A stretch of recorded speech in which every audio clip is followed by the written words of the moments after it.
Hello student, very good morning. आप लोगों को हैप्पी संडे। आज स्टूडेंट आप लोगों के लिए मैं MA fourth semester home science जिसका एग्ज़ाम आप लोगों का 18 जुलाई को होने वाला है स्टूडेंट, उसी से रिलेटेड कुछ इम्पॉर्टेंट एमसीक्यू लेकर आई हूँ। तो देखिए स्टूडेंट, आप लोगों का चैनल का नाम क्या है? तो चैनल का नाम है आप लोगों का expert classes bye Manju ma'am.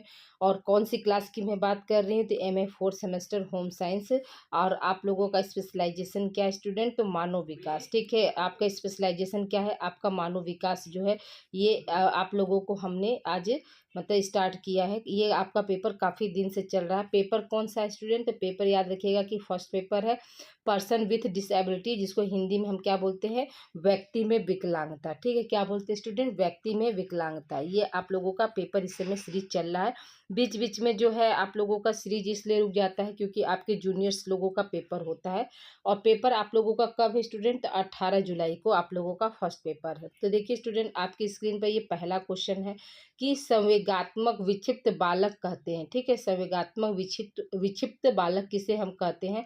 तो आप लोग सभी लोग जानते होंगे ऐसे बालक जिन जो कि क्या हो मतलब संवेगात्मक रूप से मतलब उनमें कमी पाया जाए। तो ऐसे जो बालक आप देखते होंगे समाज में, कैसे बालक जो होते हैं वो बहुत ज़्यादा मतलब चिड़चिड़े दिमाग के होते हैं, शर्मीले होते हैं, झगड़ालू प्रवृत्ति होती है। तो उनका क्या है, उनका जो संवेग है वो स्थिर नहीं है।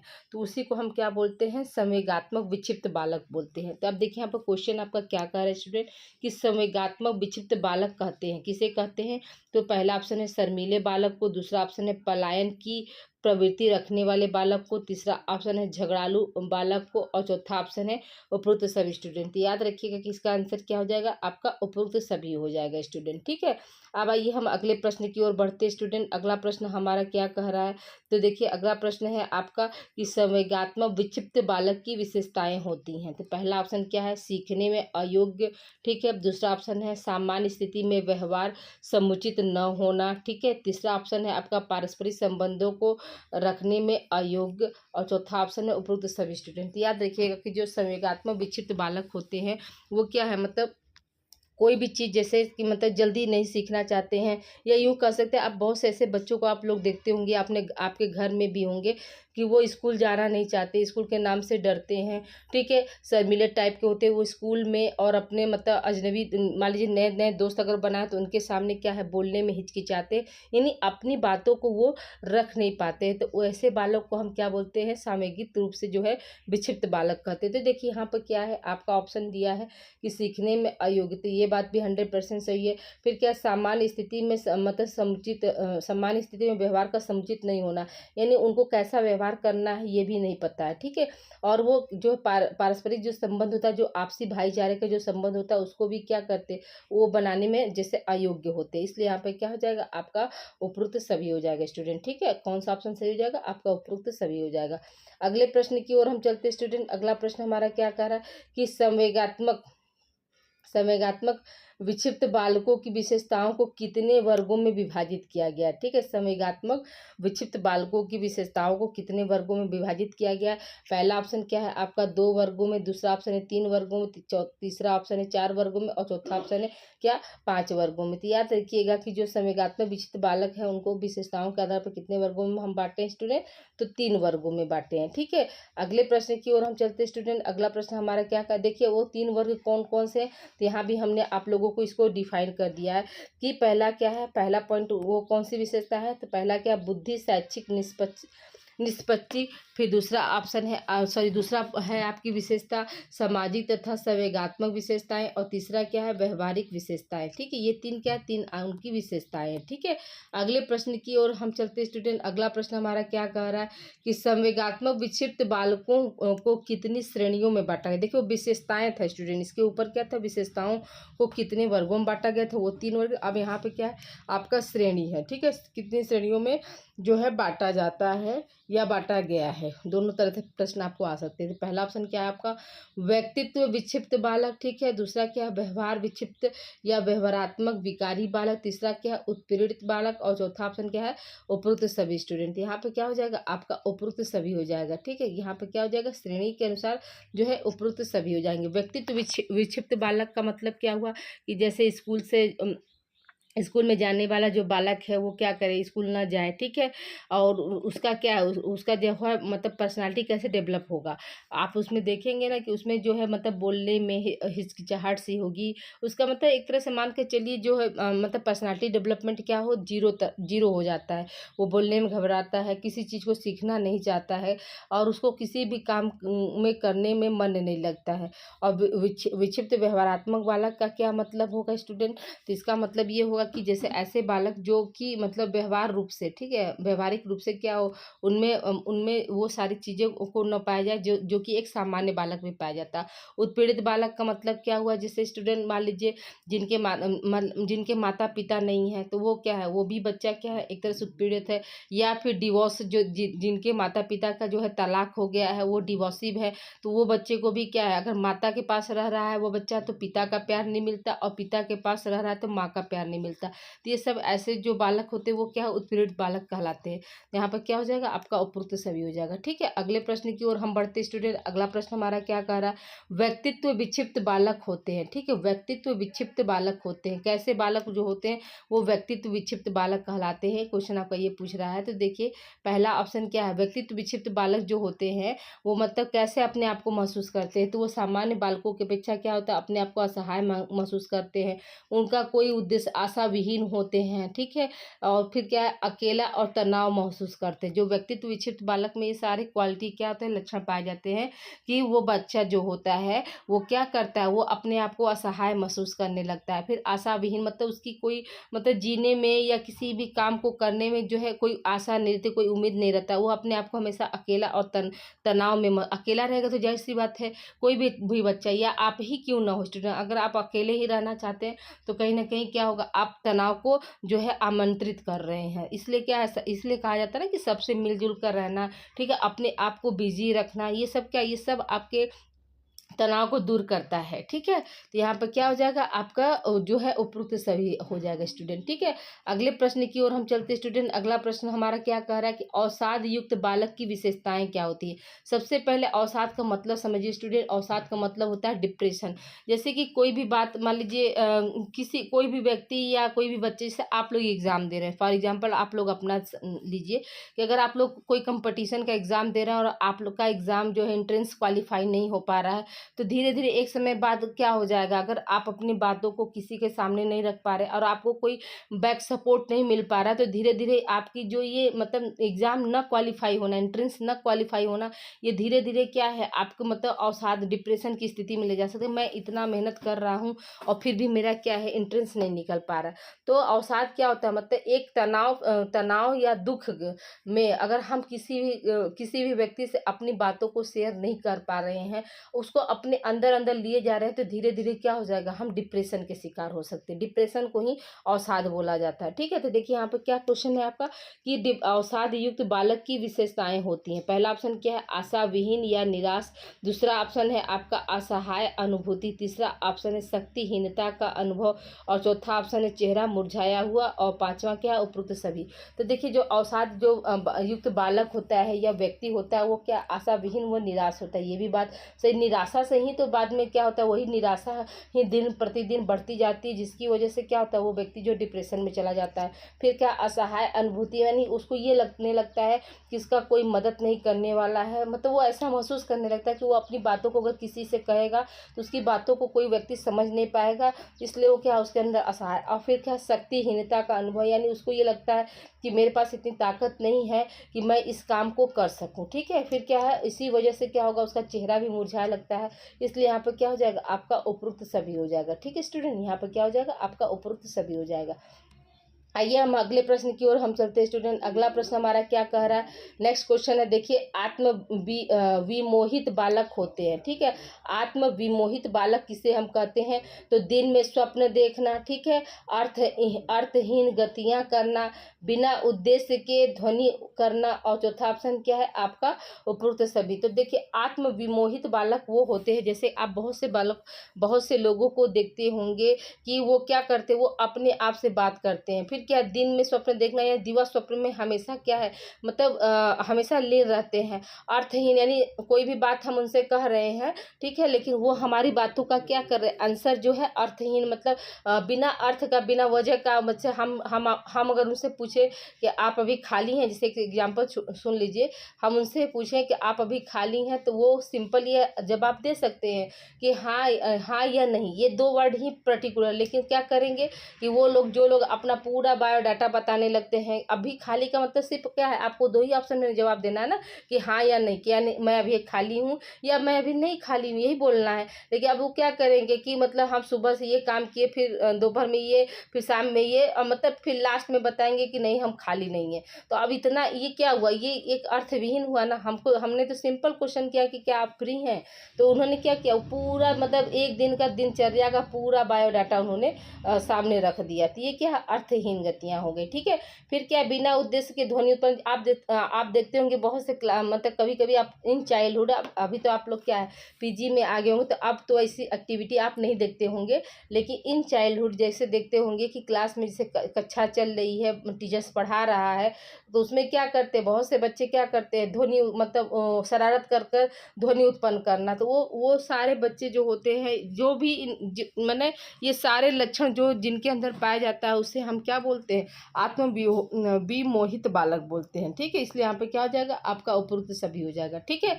अगले प्रश्न की ओर चलते स्टूडेंट। अगला प्रश्न हमारा क्या कह रहा है, क्वेश्चन नंबर 8 देखिए। मानसिक रूप से खंडित बालक होते हैं, ठीक है। मानसिक रूप से खंडित बालक क्या क्या होते हैं, तो अब देखिए, इसको हम स्क्रॉल करके आपको दिखाते जा रहे हैं, आप इसको समझते जाइएगा। मानसिक रूप से खंडित बालक हम किसे कहते हैं, या क्या क्या उनके अंदर सिम्टम्स पाए जाते हैं जिसकी वजह से वो मानसिक रूप से खंडित बालक का। पहला क्या है, पहला पॉइंट है आपका कि संवेगात्मक प्रतिक्रिया नहीं करते हैं, ठीक है। दूसरा पॉइंट क्या है, अत्यधिक दिन में भी क्या है, सपनों में डूबे रहना, ठीक है। फिर क्या, तीसरा क्या है आपका, किसी न किसी प्रकार का भ्रम पालते हैं और भ्रमित रहते हैं, ठीक है। फिर क्या है, गूंगे के समान मौन रहना, रात्रि में बिस्तर गीला कर देना, ठीक है। लोगों के सामने शर्म करना, ठीक है। सातवां क्या है आपका, लोगों के मध्य तथा विद्यालय में बिल्कुल नहीं बोलना।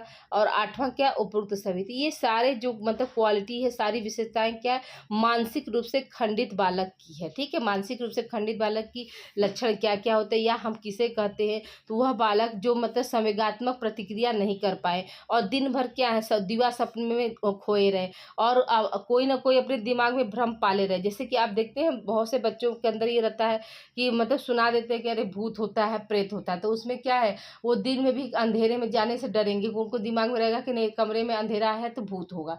ये क्या है, ये एक तरह का भ्रम पाले हुए हैं, जबकि ऐसा कुछ होता नहीं है, ठीक है। फिर क्या है, मतलब ऐसे बालक जो होंगे, आपको देखेंगे कि मतलब वो बिल्कुल मौन बैठे रहेंगे, जितना आप पूछेंगे उतना ही आप वो बोलेंगे, उससे ज़्यादा नहीं बोल सकते।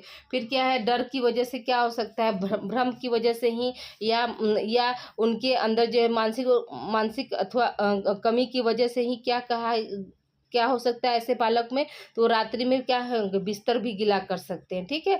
फिर क्या है, लोगों के सामने जो है मतलब शर्म करना, ठीक है, लोगों से जैसे बात नहीं करना, लोगों के सामने जो है अपने आप को मतलब शर्मिला साबित करना। ये सब क्या, ये सब आपके जो है मानसिक रूप से खंडित बालक की क्या होती है, विशेषताएं होती हैं। इसीलिए यहाँ पर क्या होगा, उपरोक्त सभी हो जाएगा। अगले प्रश्न की तरफ हम चलते स्टूडेंट। अगला प्रश्न हमारा क्या कह रहा है कि बालक की आत्मघाती स्थिति होती है, यानी बालक जो है, आत्मघाती स्थिति का मतलब क्या हुआ कि मतलब एक तरह से मान के चलिए कि वो सुसाइड करने की कोशिश कर रहा है, तो किस वजह से कर रहा है। तो पहला ऑप्शन क्या है, अवसाद की चरण स्थिति में, ठीक है। दूसरा क्या है, व्यक्तित्व दोष के कारण। तीसरा क्या है, दूसरों के द्वारा तिरस्कार होने की भावना से। और चौथा ऑप्शन क्या है, उपरोक्त सभी। तो यहाँ पे क्या हो जाएगा, आपका उपरोक्त सभी हो जाएगा। अब देखिए यहाँ पर क्यों ऐसे होगा स्टूडेंट, तो देखिए आत्महत्या इंसान क्यों करता है, आत्मघाती स्थिति पैदा किसी भी बालक या किसी भी मनुष्य के जीवन में कब होती है, जब अवसाद की चरम सीमा, यानी डिप्रेशन की एकदम बिल्कुल लास्ट स्टेज पर वो पहुंच जाता है। उस समय उसको ये लगता है कि अब मेरा मतलब जीना जो है इस दुनिया में बेकार है, यानी मेरे लिए कोई नहीं है, ठीक है। सब क्या है, अपने अपने लिए बिजी हैं। तो ऐसी स्थिति में क्या होगा, मतलब डिप्रेशन की वजह से क्या करेगा, उसको मतलब जीने और मरने में फ़र्क नहीं समझ में आता। वो अपने आप को ख़त्म करना ही सोचता है कि नहीं, ये ख़त्म कर लेंगे तो सारी समस्याएं अपने आप सॉल्व हो जाएंगी, जबकि ऐसा नहीं होता है, ठीक है। आप में से बहुत से स्टूडेंट ऐसे होंगे जो कि मतलब बहुत सारी परिस्थितियों से आप लोग गुजर रहे हो। जैसे आप लोग एमए कर रहे हैं, तो अभी आप लोग सोचेंगे कि इसके बाद हम क्या करें, बीएड करें कि बीटीसी करें कि कि टीजीटी पीजीटी की तैयारी करें, ठीक है। तो टीजीटी की तैयारी और पीजीटी की तैयारी जो इस बार अब आ गया है नया, जो जियो आया स्टूडेंट, तो बिना बीएड के, ठीक है, बिना बीएड के जो है आप ना टीजीटी पीजीटी की कोई भी तैयारी आप लोग नहीं कर सकते हैं। यानी बीएड आप लोगों का कंपलसरी हो गया टीजीटी पीजीटी के लिए, ठीक है। और बीटीसी वाले जो बच्चे हैं जो बीटीसी करना चाहते हैं, वो क्या, वो प्राइमरी लेवल तक के मतलब अच्छे से वो जो है मतलब उनकी वैकेंसी अच्छी आती है। जो बीटीसी करेंगे तो वो प्राइमरी में जाएंगे, और जो बीएड करेंगे वो टीजीटी पीजीटी में जाएंगे, ठीक है। तो अभी क्या है, तो किसी की हो सकता है इकोनॉमिक स्थिति अच्छी ना हो, तो वो नहीं कर पाएंगे, और जिनकी है तो वो आप इन दोनों में से कोई भी फील्ड आप चुन सकते हैं, ठीक है। बीएड करने से ये फ़ायदा है कि अगर आपकी गवर्नमेंट जॉब नहीं होती तो आप कहीं भी किसी भी प्राइवेट सेक्टर में आप आसानी से बीएड की योग्यता पर आप लोग मतलब जॉब पा सकते हैं, ठीक है। तो याद रखिएगा कि अभी क्या है, तो आप इसको समझ लिए होंगे कि बालक की आत्मघाती स्थिति क्या होती है, अवसाद की चरम सीमा होती है। फिर क्या, व्यक्तित्व दोष के कारण, यानी किसी का जो है पर्सनालिटी अगर अच्छा नहीं है, स्टूडेंट वो देखने में अच्छा नहीं है, वो बोलता अच्छा नहीं है। हर इंसान के पास क्या होता है, हर इंसान के पास जो है मतलब अगर मान लीजिए छोटा सा एग्जाम्पल आप ले लीजिए कि एक नेता के पास क्या होता है। एक नेता आपका पढ़ा लिखा नेता नहीं है, लेकिन फिर भी क्या है, वो मतलब आईएएस पीसीएस को भी अपने उंगली पर घुमा रहा है। कैसे घुमा रहा है, क्यों, क्योंकि उसके पास क्या है, शब्द ही ना है जो कि जनता को क्या करता है, भ्रमित करता है। अब शब्द की वजह से ही क्या है, उसका मतलब उसकी पर्सनालिटी अच्छी है और लोगों को क्या कर रही है, अपने ओर खींच रही है। और वहीं पे क्या है, जो आत्मघाती स्थिति जब किसी भी व्यक्ति के अंदर आ जाती है, यानी व्यक्तित्व दोष के कारण, यानी उसका व्यक्तित्व जो है, उसका मतलब बाहरी स्ट्रक्चर या लोगों को क्या है अपनी ओर आकर्षित करने की जो है क्वालिटी नहीं होगी, तो वही क्या होता है, वही आपका व्यक्तित्व दोष के अंतर्गत आता है, ठीक है। इसकी भी स्थिति है। फिर क्या है, दूसरों के द्वारा तिरस्कार होने की भावना, तो दूसरे के द्वारा में यहाँ पर देखिए स्टूडेंट, माता पिता भी हो सकते हैं, ठीक है। यहाँ पर क्या आ सकता है, इस ऑप्शन में आपका हो सकता है कि माता पिता का तिरस्कार द्वारा, फ्रेंडों के तिरस्कार द्वारा। तो ये सब क्या है, ये सब आपका मतलब तिरस्कार, दूसरे से तिरस्कार होने पर भी क्या हो सकता है, बालक जो है आत्मघाती स्थिति, बालक के जीवन में आत्मघाती स्थिति आ सकती है, ठीक है। तो इसीलिए कभी भी अगर कोई भी व्यक्ति या बालक कुरूप है तो उसको क्या करना चाहिए, उसको आप मतलब उसका तिरस्कार मत करिए, क्योंकि उसको ईश्वर ने बनाया है स्टूडेंट, ठीक है। इसको कौन बनाया है।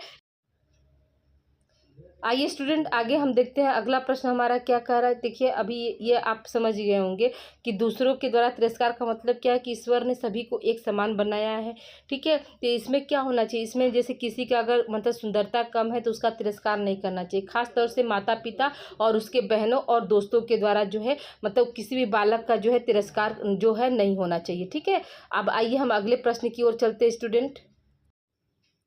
आइए स्टूडेंट, हम लोग आगे देखते हैं। देखिए अगला प्रश्न हमारा क्या है कि क्षुधा अभाव बालक होते हैं, ठीक है।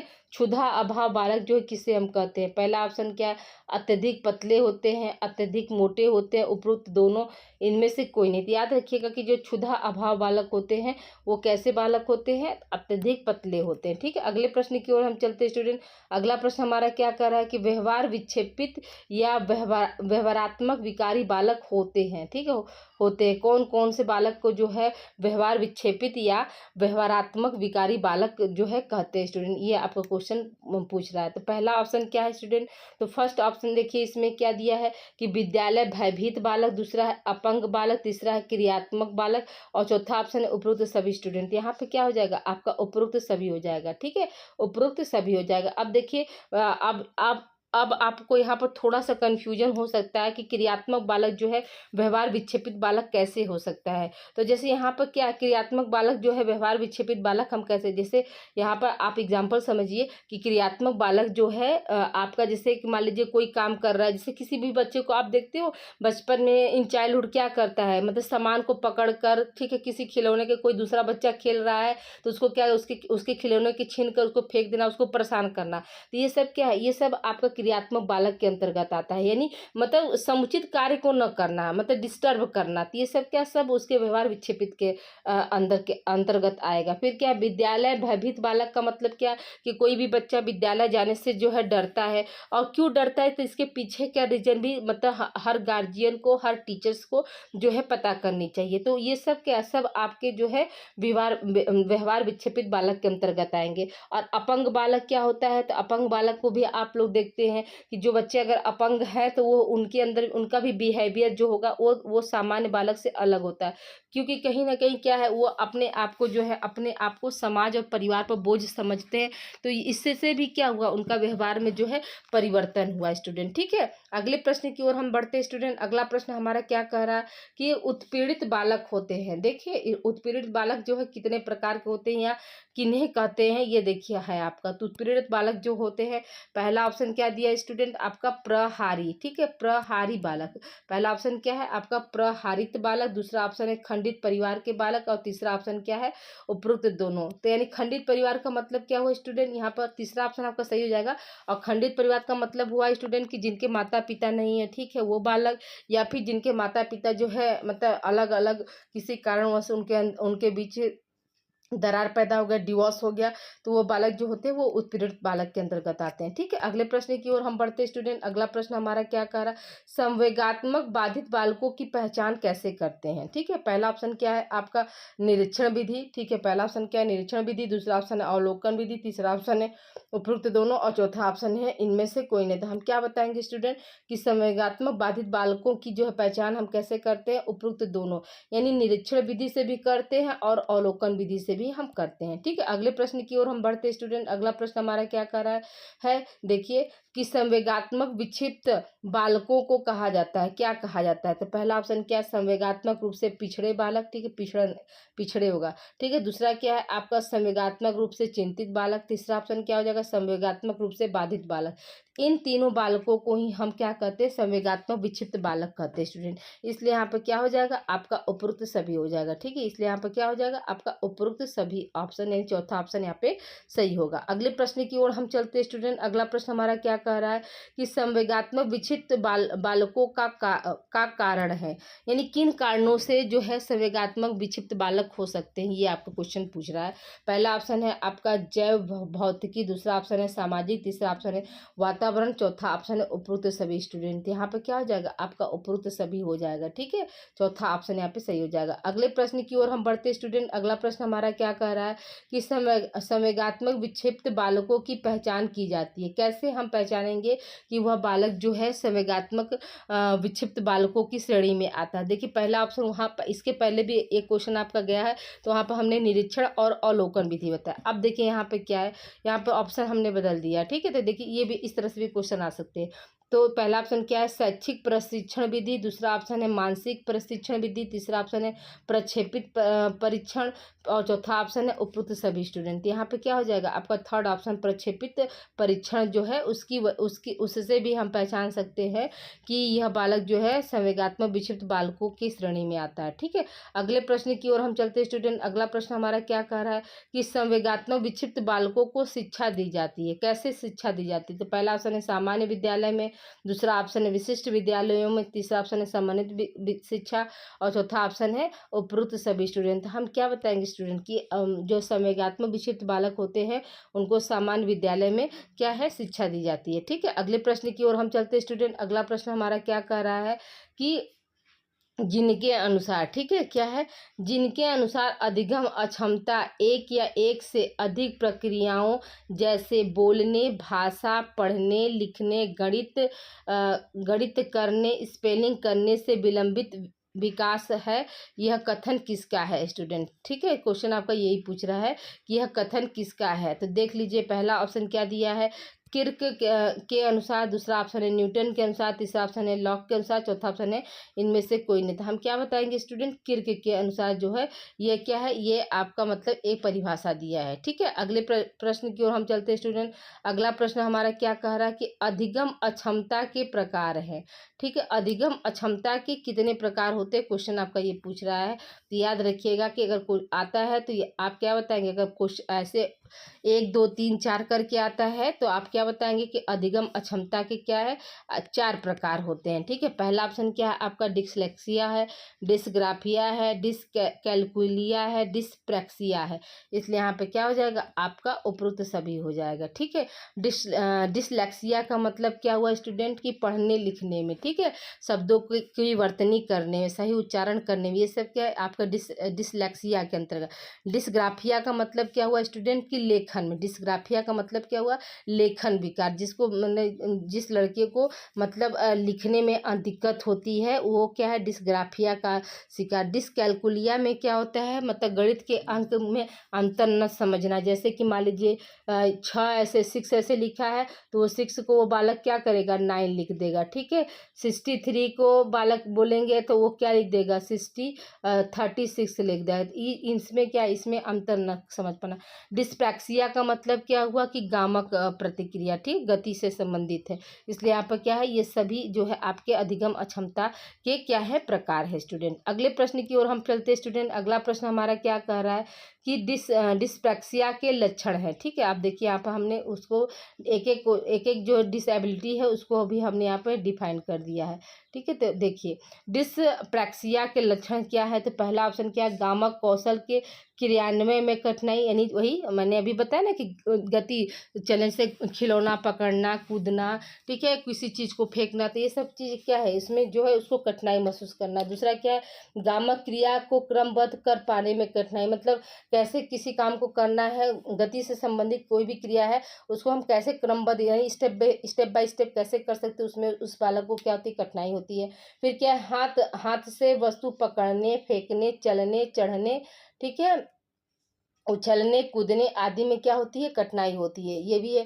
फिर क्या है, दिशा का सही ज्ञान न होना, ठीक है, दिशा का सही ज्ञान न होना, और दाएं और बाएं में अंतर न कर पाना, यानी किस तरफ दाएं हैं और किस तरफ बाएं हैं, इसका अंतर जो है डिस्प्रैक्सिया की जो है बालक नहीं कर पाते हैं। ठीक है, तो इसलिए यहाँ पर क्या हो जाएगा, यहाँ पर इसलिए आपका उपरोक्त सभी हो जाएगा। ठीक है, पांचों ऑप्शन जो उपरोक्त सभी हो जाएगा। अब देखिए हम अगला प्रश्न हमारा क्या कर रहा है स्टूडेंट। अगला प्रश्न है आपका कि डिस्कैलकुलिया जो है के लक्षण क्या है, तो एक अंक के स्थान पर दूसरे अंक का प्रयोग करना, जैसे 6 के स्थान पर क्या है 9 लिखना। ठीक है, डिस्कैलकुलिया का मतलब अभी हमने आपको बताया कि वहाँ पर क्या हो रहा है, अंकों को मतलब वो 6 की जगह पर क्या कर रहे हैं, 9 लिख दे रहे हैं, यानी एक अंक के स्थान पर दूसरे अंक का प्रयोग करना।